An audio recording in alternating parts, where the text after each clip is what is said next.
Good morning, everybody, or good afternoon. It's about time. Well, first of all, thank you very much for being here. Uh, First of all, my name is Bokar. I'm the president of Edina Morningside Rotary. And I have, I call him Mr.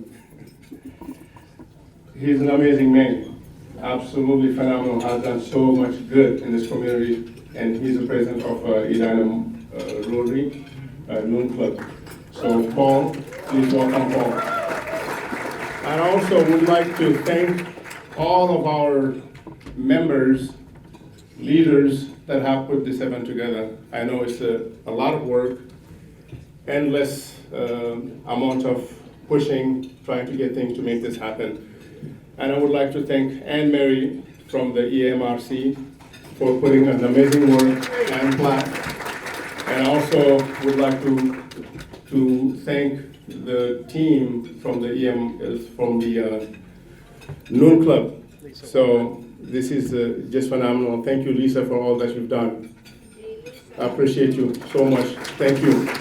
So thank you also to all of the club president and president-elect that have participated into making this a success. So first of all, what I would like to do, I want to talk about what is Rotary. We are 1.2 million neighbors, friends, and community leaders who come together to create positive change in our communities and around the world. You can learn more about our Rotary by going to www.rotary5950.org. And I also would like to congratulate all the veterans that are here and everybody that have a member that is veteran for the work that they do and have been doing. Without you, this lunch is not possible. Thank you for all that you do. I would like to pass the mic to Paul. Thank you, Bokar. Good afternoon, my friends. My name is Paul Peterson, and I'm lucky enough to be the 70th president of the Rotary Club in Edina. We meet at noon, and thank you. First of all, if you're here to honor veterans, let me hear you say, yeah! Yeah! That's what I'm talking about. You're awake. That's good. We like that. I want to do a shout out to our Southwest Metro Rotary Clubs. The president of course, Mark Shockey's club, the Minnesota Veterans. If you're here, let me hear you. We got any Minnesota Veterans Club here? We got one. Mr. Mark Shockey, thank you, buddy. How about Bloomington Noon? President Dwayne Lohman, are you here today? All right. Eden Prairie AM, Bill Gaddis, president. Okay. Eden Prairie Noon, Bill Hook, president. How about Edina Noon? All right. How about Edina Morningside? Bokar Canyon, do we have anybody from South Metro Minneapolis Evenings with Ryan Fagan as their president? Yeah. All right. How about Pride Club? G. Michael Vargas and Brian Bethune, presidents. Do we have any representation from them? Okay. Well, thank you very much. I'm going to turn it right back over to Bokar. Thank you, Paul. So now I would like to really also welcome our district governor, Sharon Woodward. Please put your hands together for amazing Sharon. So Sharon has done a tremendous work as she was instrumental in selecting and helping pick the president she would like to have. Thank you for that, what you do. And also, I would like to, I know he'll be introduced, but again, our district governor-elect, Mark Shockey. Just for all of you, just so you know, I have done about, how many dishes for you, Mark? I cleaned about 1,500 dishes for Mark Shockey. That was like Veterans Day a few years ago. We worked in the back room. Thank you for that as well. So I also would like to welcome our district governor nominee, Leif Hagen. Is he in-house? He's not in-house today. Okay, well, how about Sam Thompson, district governor nominee designing? Thank you, Sam, for being here. Thank you. Past district governor, Julie Gray. I don't see her here. Nope. And how about Assistant Governor Area 3, and Pat and Debbie Belfry. Thank you. So now I will give the mic back to Paul for the rest of the MC. Okay. Thank you. What would Veterans Day be without this wonderful brass quintet? The Rotary Brass Quintet over here, let's hear it for them. On trumpets, Doug Drew, Paul James, on horn, Mary Brindle, trombone, Ralph Brindle, and tuba, John Rottenberry. We're so glad you got to, you bring so much to the table, so we really appreciate you being here. It is my pleasure to introduce our MC today. He's been in Rotary since 1989, almost said 39. I don't think I need to get my glasses fixed here. That would be a feat. Mark is a member of the Rotary Club of Minnesota Veterans to serve and honor those who have served our country and those still active in our local reserves and National Guard. Mark is a Rotary District Governor-elect for District 5950. He's the XO for the Vets Club. He's the pastor at St. Peter's in Edina and a NASCAR chaplain. Please welcome Mark Shockey.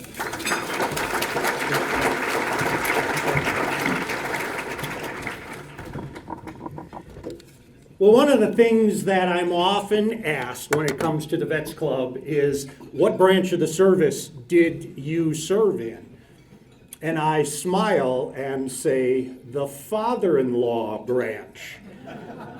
Because I was actually part of helping with the whole chartering of the Rotary Club of Minnesota Veterans the week that my son-in-law was first deployed for a year, leaving behind my daughter and their oldest child at that point. So I quickly came into it in that kind of a way. But many of us are here to support the veterans. We'll be recognizing the veterans who are among us in just a moment. Let me give you a little bit of history here as we go through things. World War I ended at 11 o'clock on November 11th in 1918. And in the following year, President Woodrow Wilson declared Armistice Day to commemorate that peace. And in 1838, it became a national holiday. Then, keep going, in 1954, following both World War II and the Korean War, President Dwight Eisenhower signed an act renaming the holiday Veterans Day. And he said, a grateful nation might pay appropriate homage to the veterans of all its wars who have contributed much to the preservation of this nation. But veterans were respected and honored long before any official holiday was established. In fact, it goes all the way back to George Washington. In 1783, he wrote a letter of farewell to the Army, and there he called on Congress to provide veterans benefits, which he believed was due them as, and I quote, the price of their blood and of your independency. So respecting soldiers has been part of the American fabric. And thank you for gathering to do so today. I'd like to invite the Reverend Thomas Cook from St. Stephen's Episcopal Church, just across the street in Edina, to come forward for the invocation.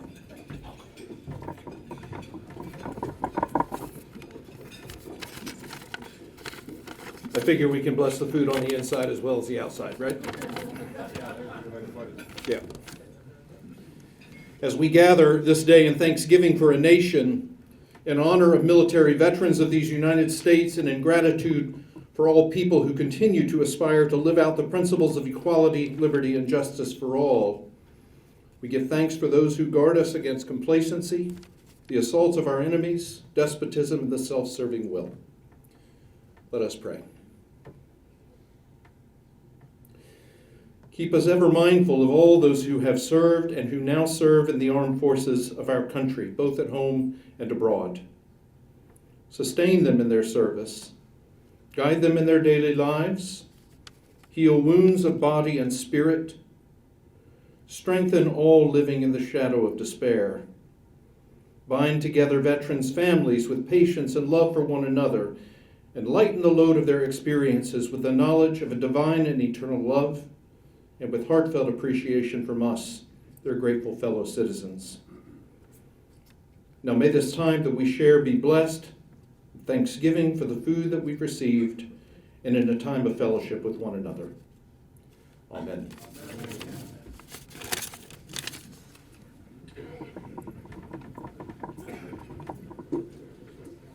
And if you would remain standing, got most of you before I got up here.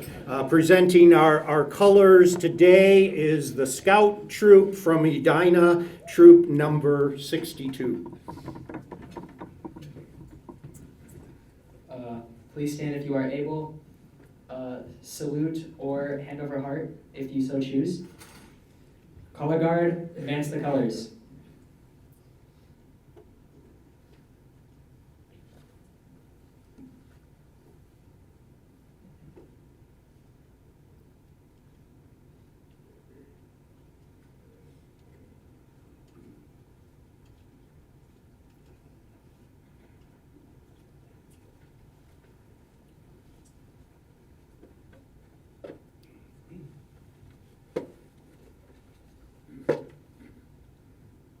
Please join me in the Pledge of Allegiance. I pledge allegiance to the flag of the United States of America and to the republic for which it stands, one nation, under God, indivisible, with liberty and justice for all. Thank you. Who do I give this to next?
You may be seated.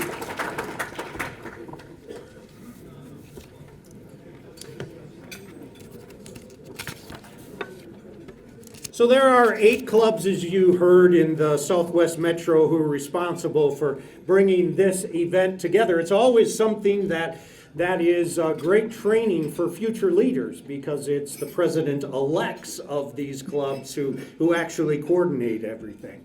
The clubs are part of a global network of neighbors and friends and leaders who volunteer their skills and resources and address community needs, but do so globally.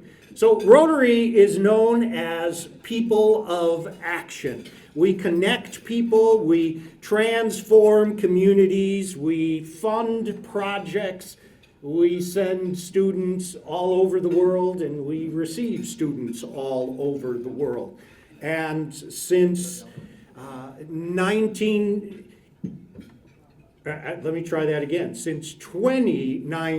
there we go, Rotary has been proud here in Edina to host our first Rotary Club for veterans. But the history of veterans in Rotary goes much, much further, as there have always been those men and women who have been in the service throughout Rotary.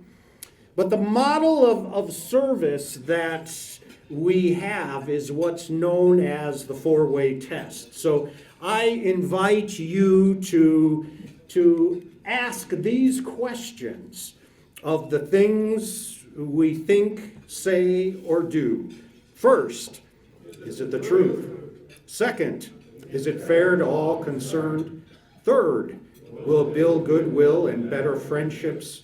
Fourth, will be beneficial to all concerned. And now we invite Mayor Jim Hovland forward. Jim has been a tireless supporter of veterans throughout his service to the city of Edina. Welcome, Thank you, Mr. Mark. Mayor. Thank you, Mark. So this morning, just looking around, I was seeing if the sheriff was here. I don't see Dewana here, and I don't see Mayor Case here either, but I'll get to elected officials in a moment. This morning, some of us were over at the high school for an event at 10 o'clock where they have a beautiful chorus and orchestra that played many of the same songs that Murray and Ralph and the rest of the quintet members played.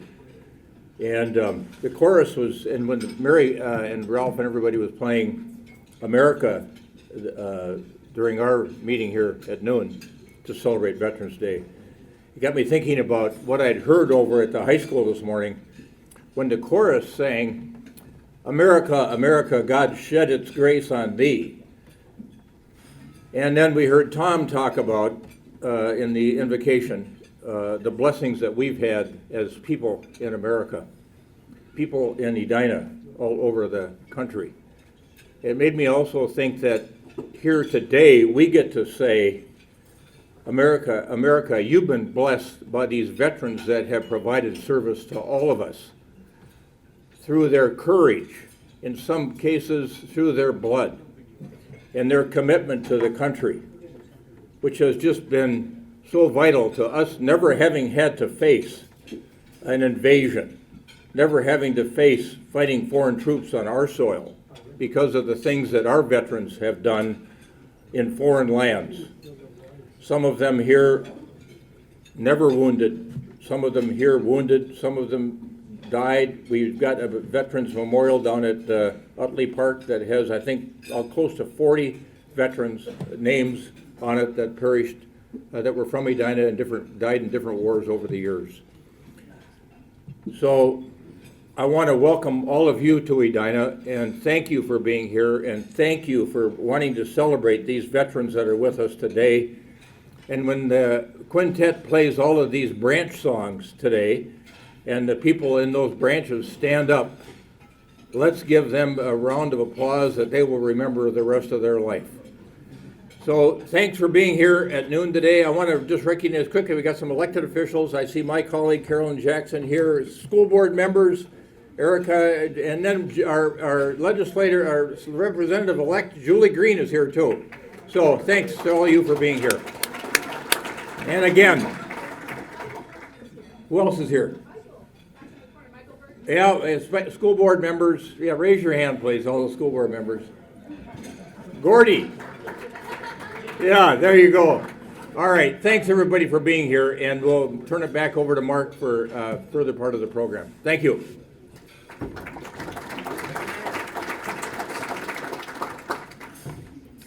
Well, this is an opportunity now to get to know the people who are around you, honor our vets who are near you, make sure the coffee is passed, and don't let anyone hide the cookies from you all. Enjoy. We'll continue our program in a moment. Well, it is wonderful to hear all the stories that are going on. Heard some Rotary stories, heard some veteran discussions, all great.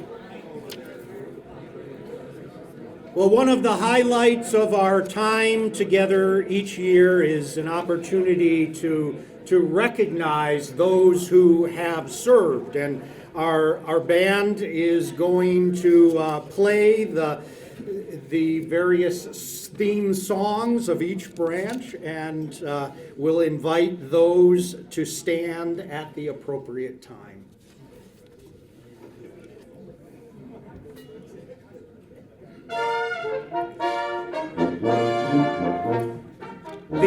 Army.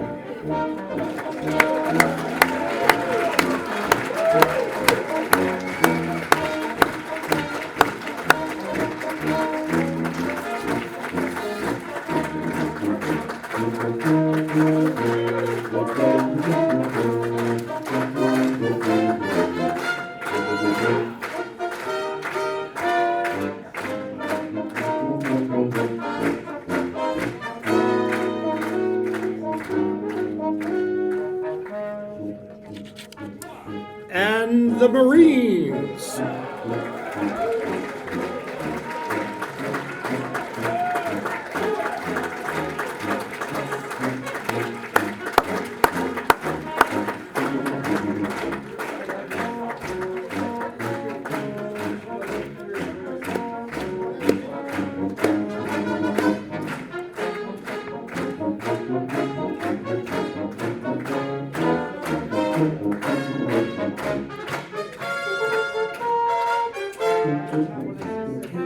And the Navy.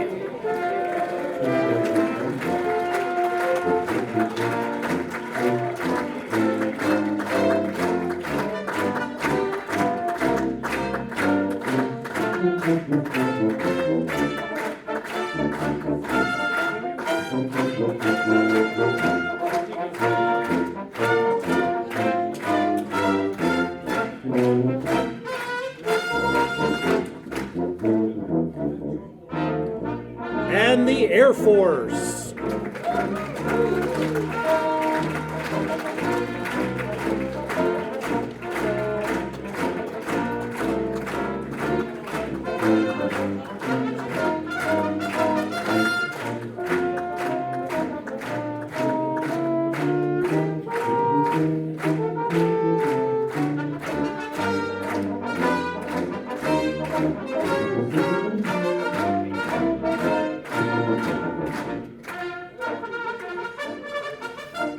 And the Coast Guard.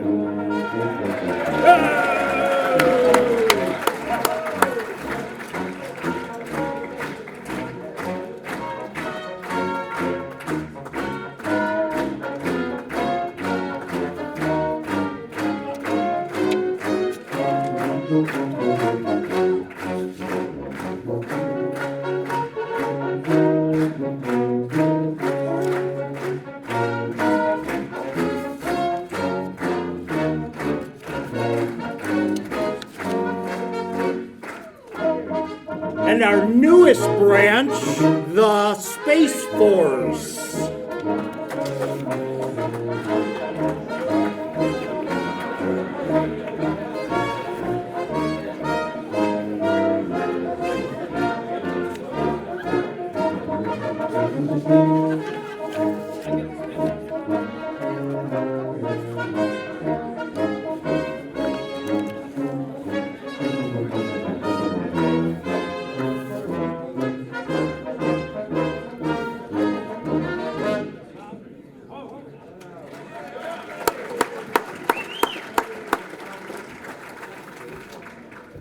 Well, it is an honor for us to see you, and again, thank you for your service wherever it may have been.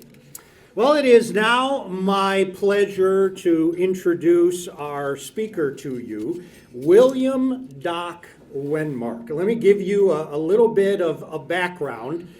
Bill served in the United States Navy and the United States Marine Corps.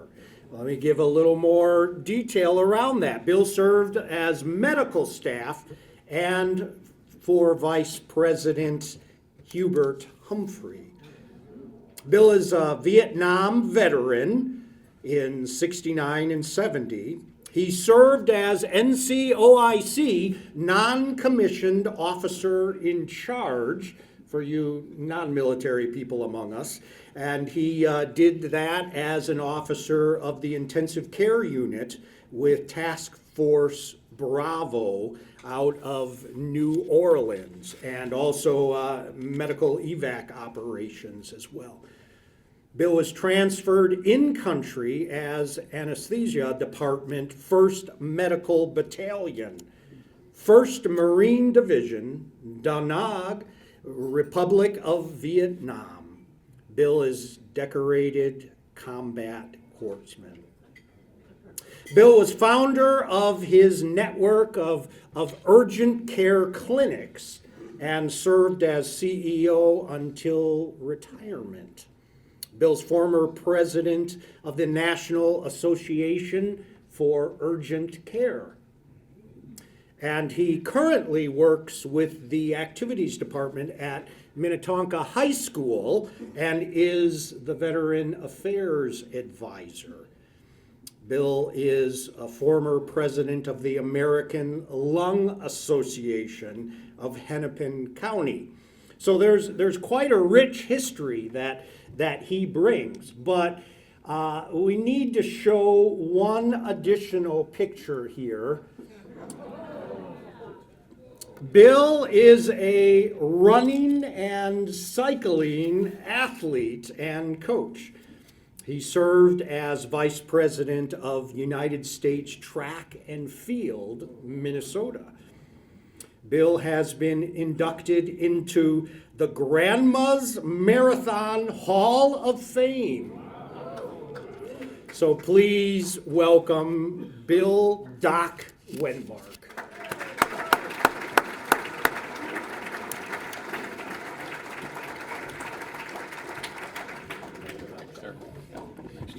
You can just go to the right when you want your video. Oh, got it. Okay, great. Mark, thank you very much. And I believe that was the son-in-law that you said was in the service. So that makes you a Blue Star family. And as many of you know, there are Blue Star families. Those are the designations you see on the back of their cars. It's a vertical white with a blue star. And when you see that, that is a current family that has someone serving somewhere in the world in a military capacity. If you see that same white vertical bar and you see a gold star, that is someone who has lost someone due to combat and is recognized as a Gold Star family. Do we have any, let's just ask that question, because it was like with the Coastie when you showed up. I mean, I've been looking for Coast Guards at our Veterans Day for a long time. I got to get your name and invite you, because we're all going to be happy. The kids all said, Doc, is there anybody that actually served in the Coast Guard? I said, now I know one, so we'll get you. Are there any Gold Star families here? And besides Mark, are there other Blue Star families at all? Look at this. Stand up, guys. Stand up, because these are people, these are families that have actual sons and daughters that serve, and thank you very much for their service. Thank you, Anne Marie, for having me. We've had a wonderful discussion to get me here to speak with you and speak about my veteran experience, but I'm going to also bring in some other things that may make a little better understanding of what some of us that have been in the military go through outside of just the military. And I'll speak in that case. You'll hear about my father, and I'll talk about that in a moment. But Anne Marie, I also had the chance that you said I would have today to meet your husband, Barry. And Barry and I reminisced here that 55 years ago, he and I both were 21 years old in Vietnam. He was with the Airborne, and as was described earlier, I was a corpsman with the United States Marine Corps up in Da Nang, and also off of the USS New Orleans. That was that ship. That was an LPH. We did medevac operations with CH-46s. So we were reminiscing and both happy to see each other, and say that most veterans from Vietnam say to each other with a hug is welcome home. We were never welcomed home. And to this day, there are organizations that have welcomed us home, but our government never has. And one interesting historical fact, I didn't know this. I belong to 5919 VFW post in Excelsior. We have also an American Legion post there as well. Early in that Vietnam era, the VFW and the American Legion actually would not admit a Vietnam veteran because they thought it was an illegitimate war. I didn't know that. But of course, we corrected the wrongs that have happened. And those wrongs that were done to us, I think Barry would agree. We're 55 years away from that time, but I know now because people are aware of what we did and what we had to experience. We stood up like men and women and stood our post to make sure that every veteran, man or woman today, is treated the way America should treat all their veterans, with respect and admiration. So when you're in an airport, you probably all experience this, or on an airplane, you might see a veteran in their transport fatigues and having lunch, and you'll go over to the hostess and you'll say, I'd like to buy that soldier lunch, and they'll typically say, get in line. There are 7 people in front of you wanting to pay.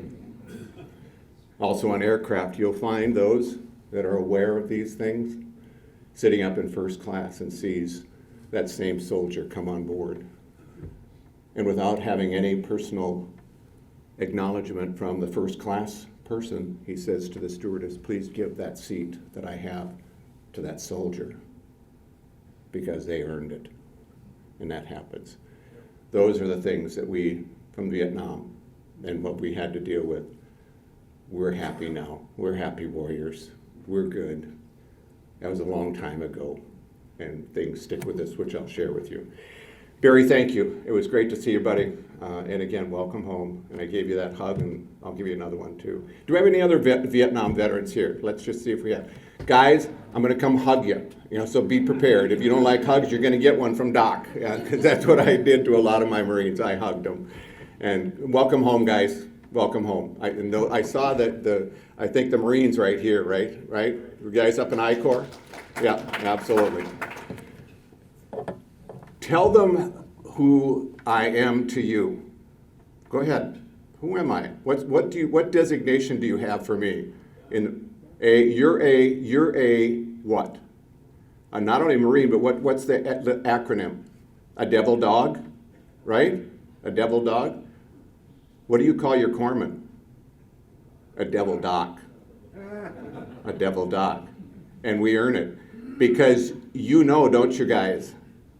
If you were in combat, the only direction an Army medic or a Navy corpsman with the Marines goes in a firefight, it's forward. We don't go backwards. When we hear corpsman up, that means one of my Marines hit, and I'm going to come for you,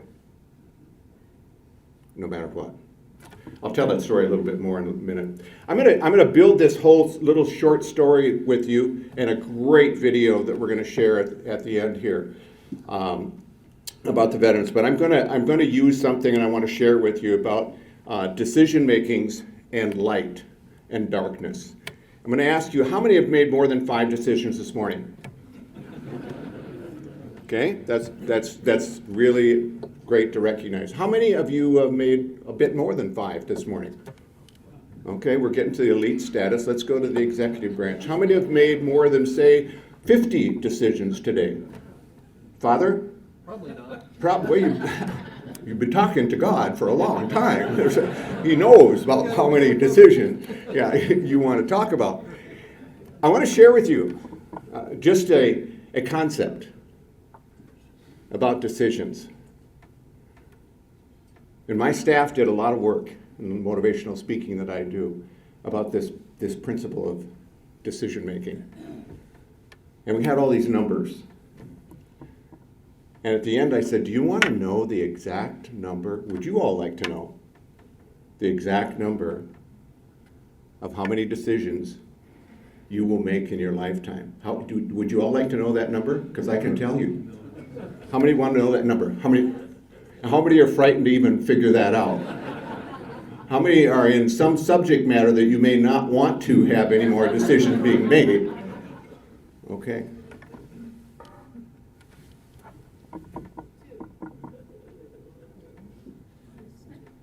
Two. That's the only decisions you'll make through your entire lifetime. 2. And it relates to what we did in the military and all of you do every day in your life. Whether it's good or whether it's bad, whether it's a challenge, whether it's whatever it is, you at that moment make two choices. You're either going to look at that situation that's happy, or that situation that's sad, or that situation that's challenging, and you're going to look at it positively, or you're going to look at it how? Negatively. And by that choice alone, it's subject unrelated. Your destination will be that choice. You choose to go positive, you will put every amount of energy possible, even into a negative situation, to make the outcome come best. But if you choose the negative, that too shall go to that bumpy ditch in the road and over the cliff, and it will not resolve the problem. I just spoke to our football team. Andre, stand up. Andre and I are going to be heading to the bank this afternoon with our football team. They'll be playing in Noka Tornadoes for the semifinals, and Andre is our cheer coach. And Andre and I will be on a bus a little bit later this afternoon heading over there. And I spoke to the boys, 85 of them, and I shared part of this, but in terms of the field of honor that they play on. And I wanted them to understand, they're teenagers, of course, they're very talented, but when they're on that field this afternoon at First Bank, where the Vikings play, the privilege to be on that field is what should be significant. And whether you are a tornado or a skipper, it doesn't matter. The uniforms may be different, but each of you are honored by being on that field. Play with honor on the field. I took one of my players and our players and I pushed him on the floor. And I said, every one of you would reach out and pick that player up. Let's say in a scrum that they fell on the ground, you pick them up. But do you know what honor really is? Is when that player is on the ground and has the other uniform on, you reach down and you pick them up, because that's the honor of the privilege of the field that you're playing on. And you pat them on the back. And our guys got that. I watched them from the press box in a lot of their games. One of our wide receivers interrupted a pass, and the young kid from Champlin fell down. And Ryan went over and picked him up, patted him on the back and said, good play.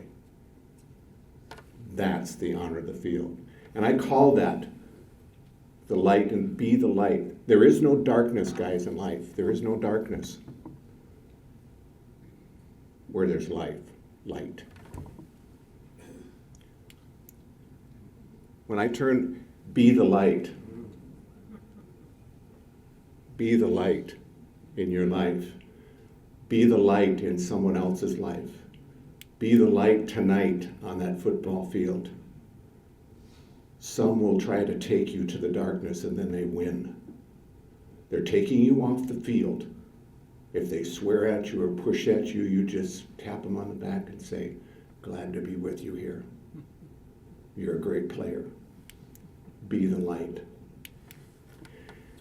I'm going to tell you a story about my chance to not many times be the light. Grew up with my mom and dad. My mom was a Yale graduate, master's degree in psychiatric medicine. She started the first Yale basketball team for women in 1936, before Title IX. Before Title IX. My mom was an accomplished equestrian, and she also, after my father passed away, she decided, was coaching a lot of marathoners, Dick Beardsley and a number of other Olympians. And my mom came to me and she said, you know, the important thing about professions and personal life is the time you need to know when you need to reinvent yourself. Because otherwise you'll become stale and irrelevant if you stay on the same track and it's no longer working for you. She said, son, I'd like to run a marathon. Mom, I said, you're 73 years old. She said, son, with you as my coach, I think I can do it. Ladies and gentlemen, she ran 10 Grandma's marathons from 73 to 84. Okay, yeah. Everyone at Grandma's Marathons knows who my mother is. Edie, that was her name, Edith Lillian Whitmore Wenmark. Our lineage goes back to the Lord Mayor of London in 1620. So she has a long legacy line. What a great thing. She showed the light of the darkness of having lost her husband and said, I'm going to reinvent myself. And I was just so proud of my mom and ran all with her until she died, 97. So that was not a bad run. My dad left home when he was in the 8th grade. Can you imagine that? He was an amazing, amazing man on the lathe with all kinds of creativity, unbelievable engineer. We learned later on, I did personally, that my dad had some darkness in his life. He'd served in the South Pacific for 5 years. So not like our tours of duty that Barry and I had was a year. And guys, you remember that, usually a year unless you went back into country for some reason. Our World War II veterans spent 4 to 5 or more years at war. And Dad was in Saipan, Okinawa, Iwo Jima, all of the island hopping. He was an ambulance driver. His father wasn't the kindest person in the world. And my father was subjected to unnecessary physical things, and putting all those things together, Dad had some difficult times. My sister never experienced any of those, and I'm grateful for that, Barbara. But I did. Throughout life, with my father growing up, I got beaten up a lot of times for things that just triggered Dad.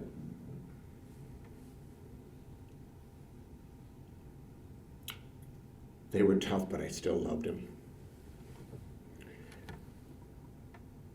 They could only afford to send one of us to college. My sister went to her medical career through the University of Minnesota and then Washington University in St. Louis, and just retired a few years ago from anesthesia. I chose to take the Navy route to go to practice medicine and give the Navy back 14 years as an officer, as an MD. I grew up in Anoka with all of those dreams. I started playing hockey at Park Street on double runners, and I played hockey very, very well with the Anoka Tornadoes. It was a great experience growing up with Mom and Dad, and my sister and I made it. I went to the United States Navy. I went to San Diego first for Corps School. Got my Corps training there. Then I was assigned to the National Naval Medical Center in Bethesda, Maryland. If you know that, that's a great big high naval hospital. And I was going to an orthopedic residency. When I was there, I got a call from the commanding officer to come down to his office, and he said, Bill, Vice President Humphrey is here. And if you all remember Vice President Humphrey, early which finally took his life, was the cancerous polyps in his urethra and also in his bladder. But this is when we first found it for the first time.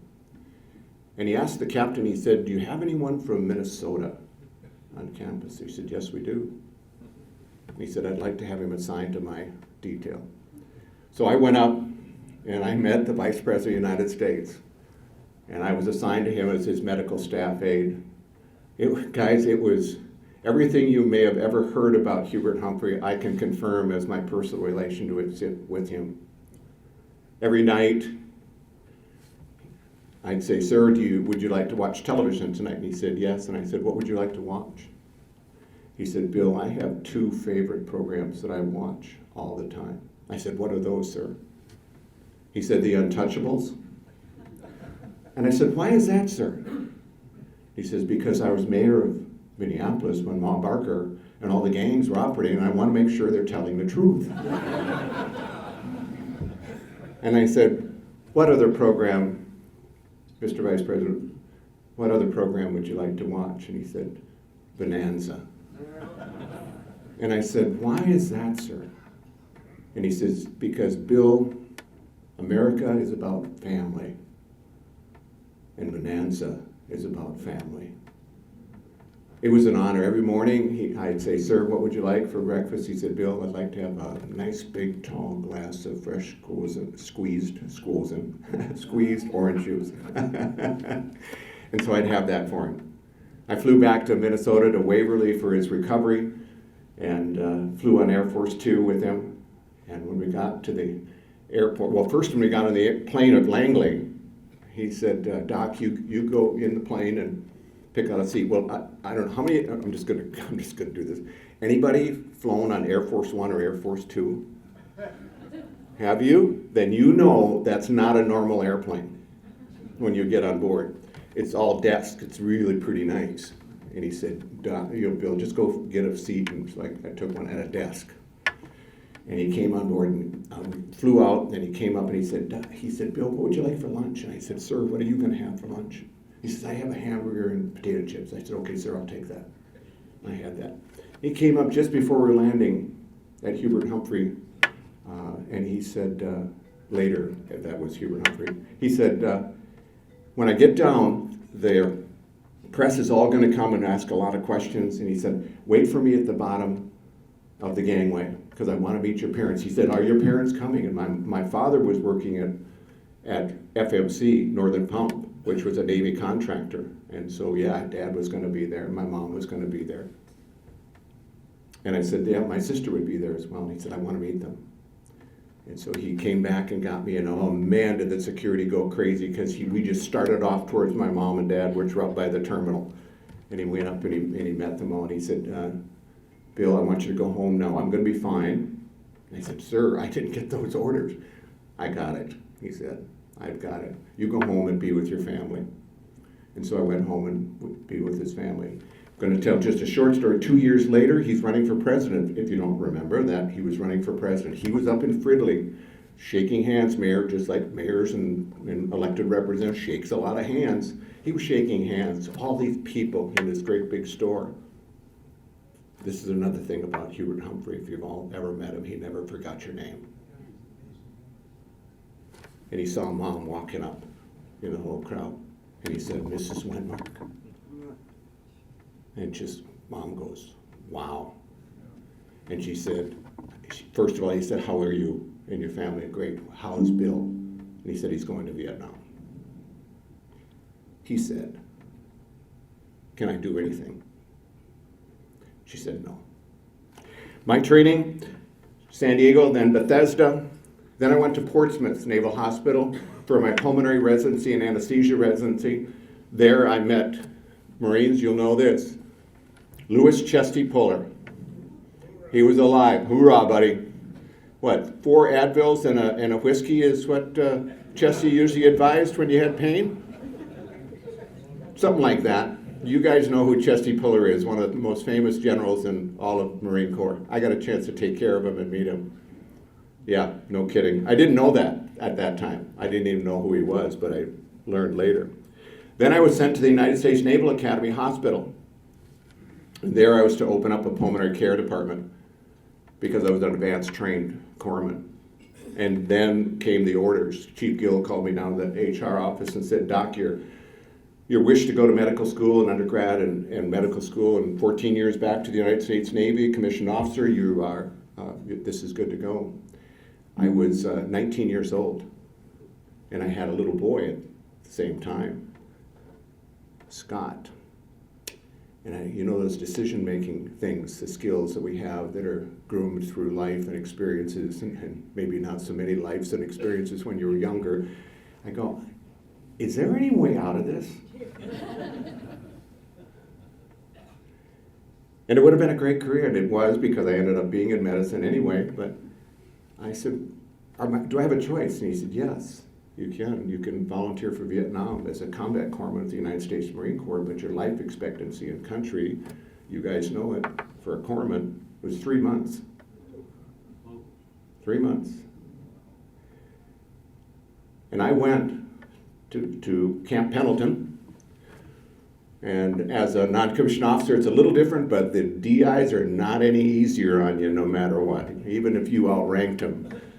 they were going to get you prepared for war, and many of them are Vietnam vets, and they told us no amount of work you think you're making right now will even compare to what you're going to have to do in Vietnam in combat. There's another world of insanity. I finished Camp Pendleton, I went home on leave, and spent time with my mom and dad, and of course you got to remember that my dad knew where I was going. Came to the airport on my way to Vietnam, left Twin Cities. That's when, before TSA, you could go to the gate.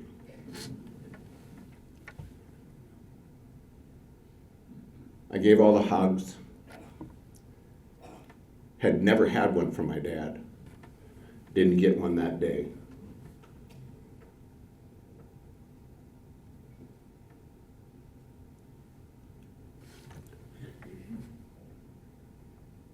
But when I turned around, he was crying. Never see my dad cry. I got on that plane. I said, God, if you decide that I should come home, I am going to teach my dad how to love, how to kiss, how to show emotion, if you'll let me come home. First night in country, I got blown out of a hooch. My Marines dragged me in, many other kind of occasions that don't need to be shared here. And I flew home 14 hours after being in combat for a year in Vietnam. You guys all remember that. We weren't welcomed home by any stretch of the imagination, quite to the contrary. I was mustered out at Travis Air Force Base in California. The top came in and said, hey guys, we're going to take you downtown to get civilian clothes. Do not wear your uniform home, because you'll be attacked by protesters. So we went and got our civilian clothes, and we went back into life. Stepping forward to come to my next point with my father, my daughter at 13 years old asked me, she said, Dad, what did you do in the war? And if any of you fathers here have ever had that experience with a daughter or a son that did not know what it was that you did, and they asked that question, that is a very, very emotional, powerful kind of, what am I going to do now?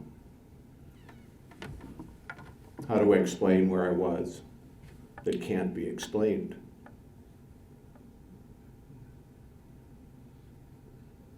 And so I wrote my daughter, words last spoken. Father, you know this with your services to so many people. I said, your dad was an amazingly good corpsman, one of the best, and so was my team. And I said, my job was to take care of these Marines. And when they're hit, I'm going to get them.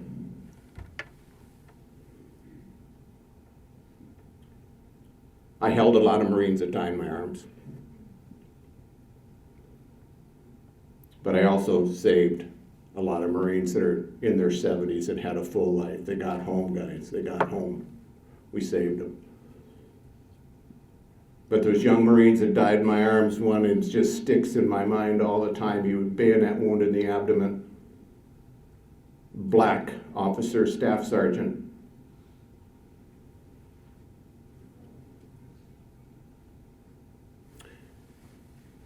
We were prepping for OR, and he was pleading with me to save his life. He was telling me about Detroit, about his mom, his dad, what he wanted to go home to. And I said, Sarge, we got you. We got you, buddy. We got you. We lost him on the OR table.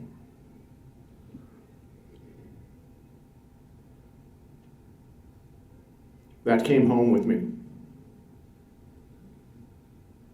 When I looked at when I looked at our football players the other night, when Coach Ash wanted me to come and talk to them, and I told this story to them, and I talked about the light on the field of honor and all of the things,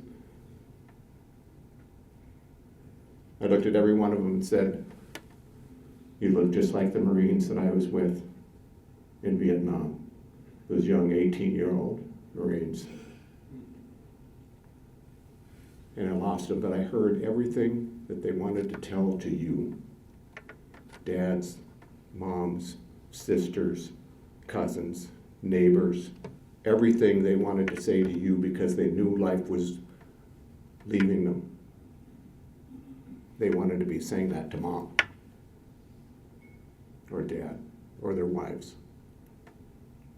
But a corpsman and a medic hears it all. And then we carry that with us. I came back pretty sparky. A little different now as being the age that Barry and I are now. We're pushing close to 80. We're both trying to take good care of ourselves too. Some of my buddies saw it in me before maybe I saw it myself, because I was 22 years old when I came home from Vietnam. They said, "Hey Doc, why don't you come with us over to the VA? We got some great guys to get together." And I was asked to tell my story, which is part of what I was telling here, but a lot more. And the gentleman leading it, Father, comes over and taps me on the shoulder. And he said, "Doc, do you know where those young Marines went that you said you couldn't save? God knew how good a corpsman you were. And God doesn't have enough Marines around his throne in heaven. And that's where they are." It was just simply that, Father. You know simple words sometimes when you're praying over someone. That's all that's necessary, nothing more specific. Just simple words. I could let my boys go and live the rest of my life. Left Travis Air Force Base, had a BMW 301i, drove across Missouri. My mom was a professor of nursing at Columbia, Missouri University. My dad was the head of security at the Criminally Insane in Fulton, Missouri. And I asked them, "Let's go have lunch." How many of you, I know you can, how many of you remember a Howard Johnson's? The orange and blue. I'm happy about that. I'm in a really good audience. There was a Howard Johnson's just down the street in Fulton, Missouri, where my mom and dad lived, and both of them worked, and I said, "Let's go have lunch." We had lunch, and I could see that lunch today. Mom here, dad here, I'm on the other side of this.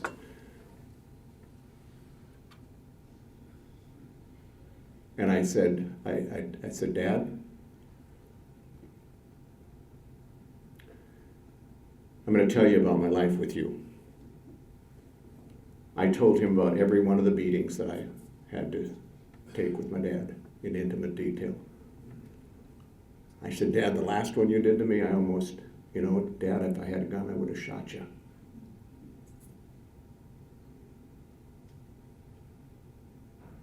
We were eating dinner, and I wasn't eating dinner the way Dad thought I should be eating dinner. And he was a tough SOB. I got the backhand,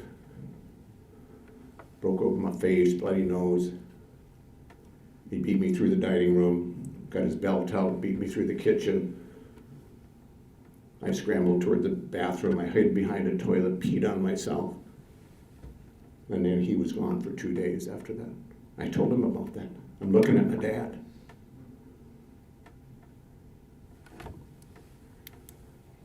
But I shined the light on Dad's darkness. I said, "Dad, you're my father. I love you. I know where your darkness was. But I'm going to show you the light, because all my kids heard this story." And I said, "You may be angry, You may get upset with somebody, but you never touch anybody.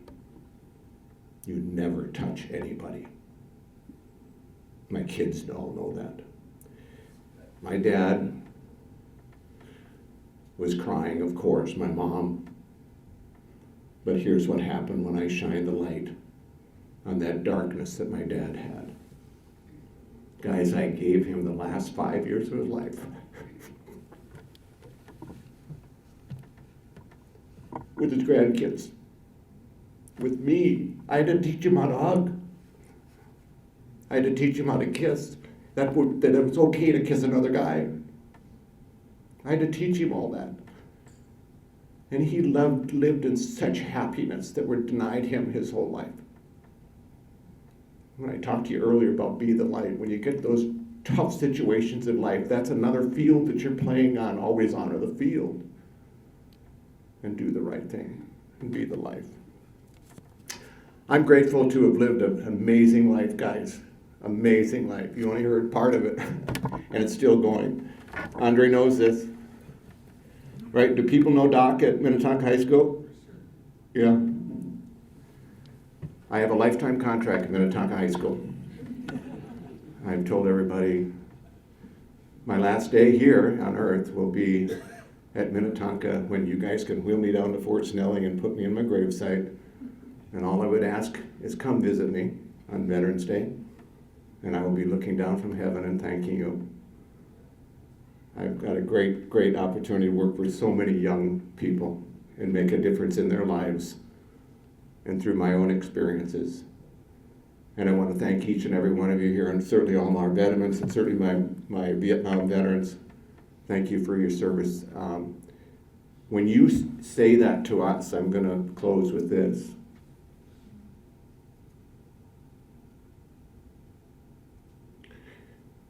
I always answer, it was an honor to serve you. The context of which means we went where we'd never want any of you to ever go. There's no way in the world to explain being in combat in any war, and especially some of the wars that we were in, and especially Vietnam.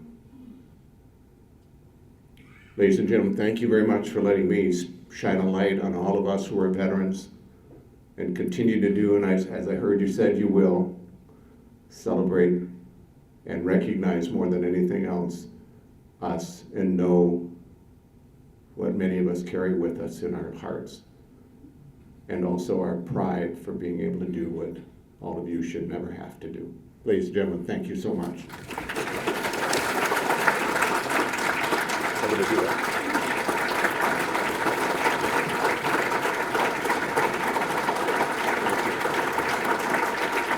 Thank you.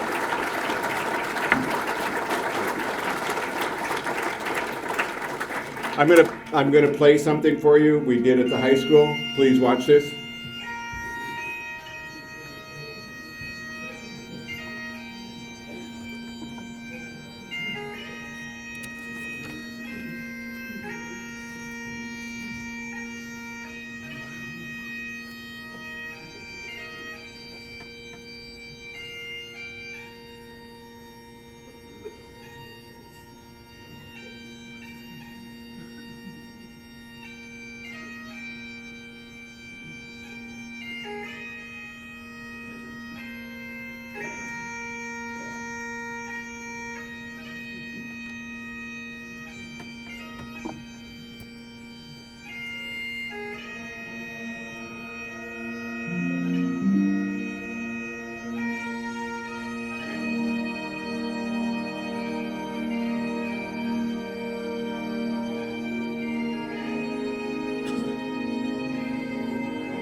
Thank you all very much. Keep doing the good stuff you're doing. God bless you all.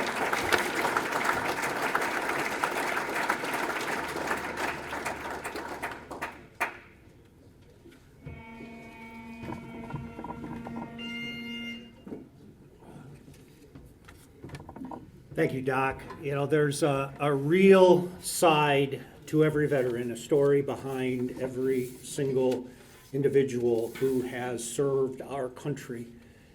Often you will not hear any of that, but they always need a friend to listen in those moments. Being part of the Rotary Club of Minnesota Veterans has reminded me of the many from right here in Minnesota who are deployed every year. We've had 5 presidents in our short life as a club.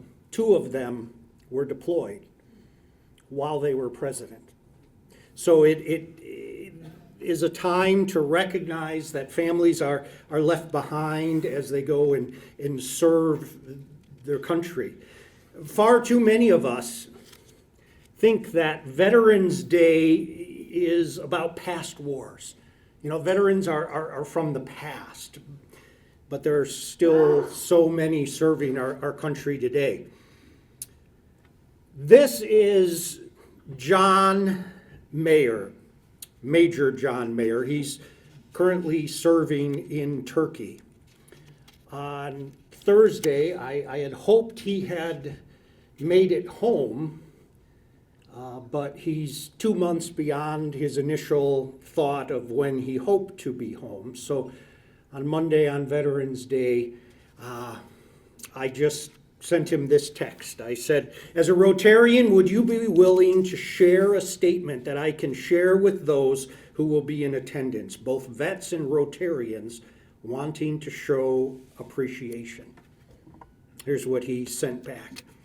Serving today feels much like standing on the shoulders of the giants that preceded us, particularly when so much of our unit histories trace their lineage back to the same units many of those in that room will have served with. But service now is also so much of an all-family and all-community effort.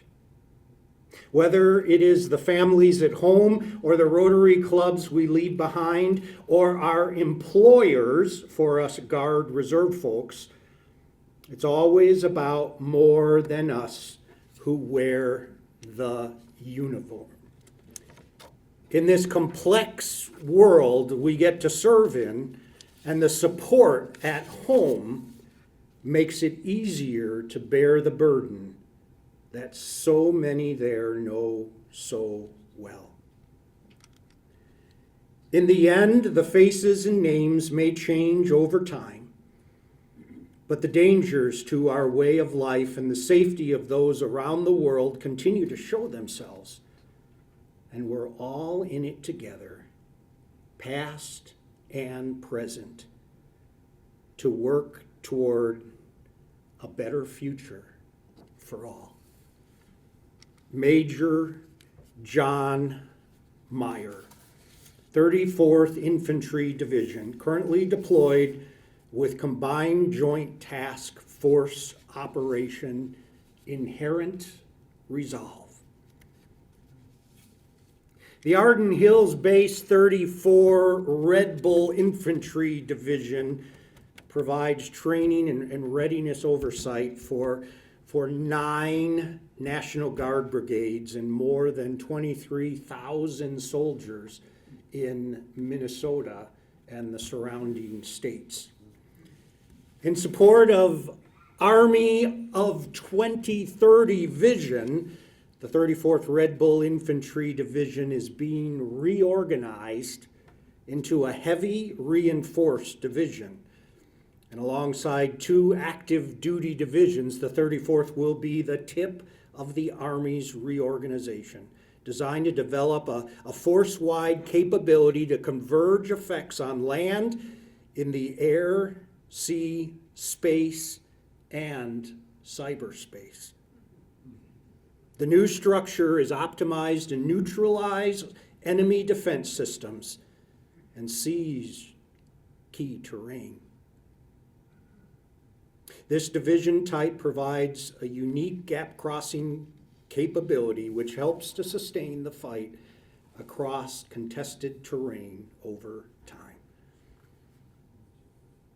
So I thought it would be powerful as we end to tie in some thoughts from someone currently serving and the powerful reach of Rotary both here and overseas.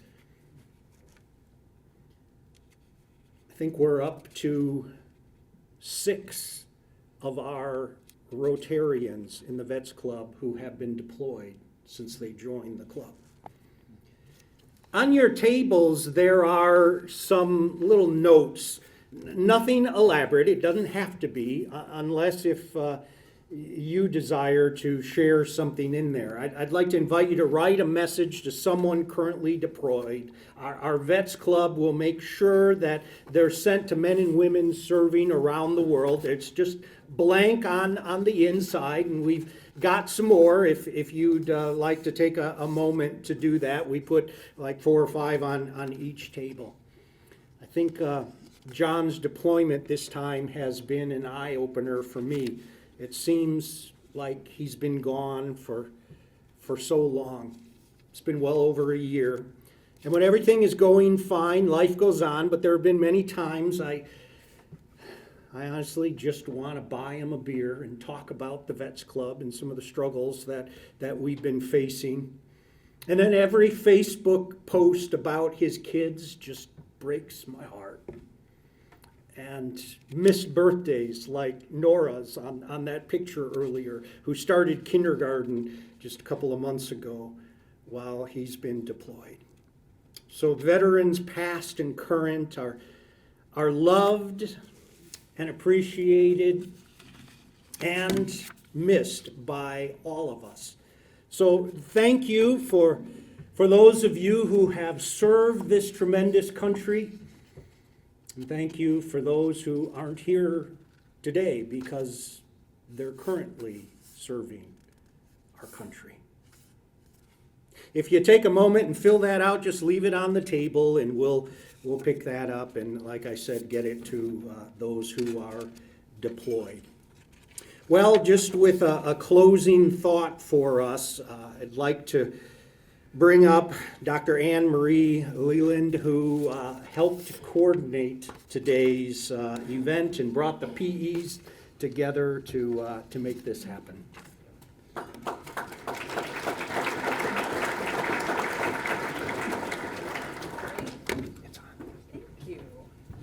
All right. Well, thank you, everybody. Again, my name is Anne Marie Leland, and I'm a member of the Edina Morning Club. Just in terms of being able to stand up here and know that there were so many people that helped organize this event, and I want to make sure we give them thanks. Mark Shockey, of course, did an amazing job of being our MC. Yay! Thank you. Bill Hook, Kurt Hagen, Lisa Walker, Bokar and Paul, thank you so much for leading us to create such a wonderful event today. We were happy to host you here. One of the other things I wanted to make sure to do is give one more round of applause to not only our keynote speaker, Dr. Wenmark, but our quintet, our Boy Scouts, our mayor. Thank you so much. It was just a beautiful, beautiful event. And just to wrap up, I wanted to share a personal family photo here. This is before I thank my husband, who's already been thanked. So thank you, Dr. Schaefer. I appreciate it. Appreciate your service in the 1st Air Cavalry, Ben Hoa, Vietnam. I'm so glad and proud of you. Thank you for being my partner. So just my family photo here, we have my grandparents in the middle, but all of the family members in my life that have served this country somehow, somewhere. And this photo dates us back to 1942 in some of the areas. 3 of my uncles were in World War II. And my father was in the Korean War. And then there are several active people as well still. So it's just nice to know that my father is in good company with so many veterans and active military. So before we close out, we're going to have the Boy Scouts come back and retire the colors. And oh, by the way, the flowers on the table, bluebirds and blossoms, thank you so much. Please take them home. If there's a veteran at the table, please you get first pick. So you give, okay? And then if they give those up, you can take them for yourself. But thank you so much for getting us the flowers, Bokar and Allison. Okay, well, thank you very much.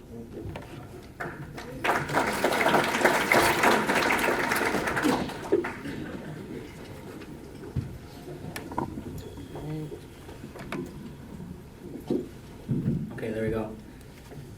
Please stand if you are able. Salute or hand over heart if you so choose. Color guard, retire the colors.